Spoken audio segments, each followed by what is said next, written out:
Yesterday we were in Montana, Missoula, Montana, one of our churches that we've been to quite a few times, and oh, they just had such a great weekend. It was just a great weekend for them.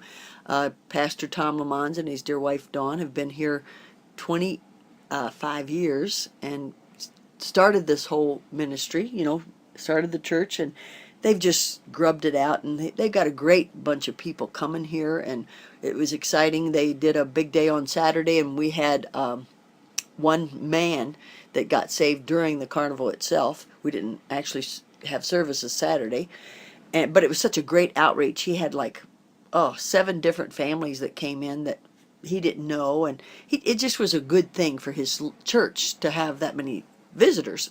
So then on Sunday, we had 13 people saved, so a total of 14 saved over the weekend.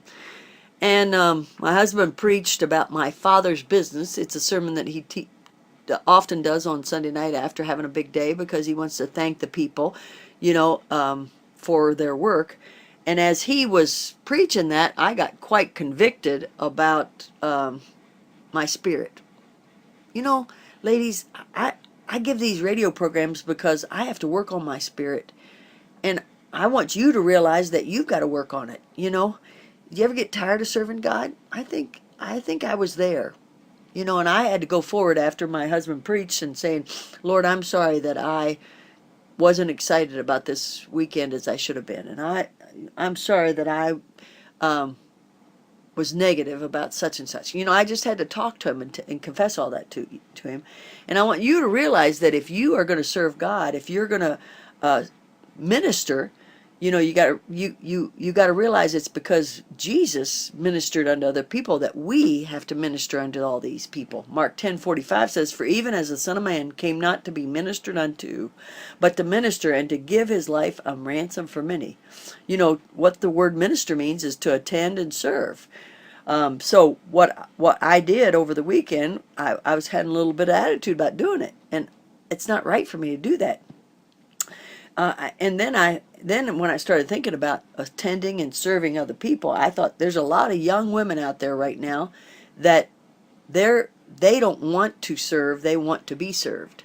Like their husband gets up and gets their coffee instead of them getting up and getting their husband's coffee. And there's just, we women, it's always been our thing to be servants, and to minister.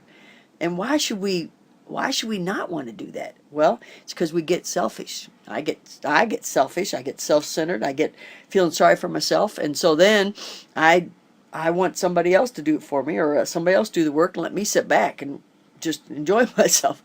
And I get selfish sometimes. But you know what? When we look at Jesus, at the age of 12, he answered questions at the temple. When he lived here on this earth and did his earthly service for 3 years, he ministered to the sick. He attended to the grieving people and weeping with them. He ministered to children and parents. He had time to lay his hands on the little children and pray for them. And he even washed the disciples' feet. He was so humble that he washed the disciples' feet. He took time in Samaria to give living water to a multi-married woman. Even in death, he ministered to a dying thief who longed for forgiveness for a life of sin. He was here on a mission for my life's most important mission, and that was to buy our salvation. But he took time while he was here to minister other people. So I'm just saying to you ladies, I get tired, I get self-centered, I get selfish, and I don't want to do things. But is it right? Nope, it's not. And if you happen to be joining me today, and you happen to be a little tired of serving other people, just ask the Lord to help you to want to serve again. And realize that when you serve, you're being like Jesus, because that's what he did. He came to minister, not to be ministered unto. Rejoice in the Lord always, and again I say rejoice.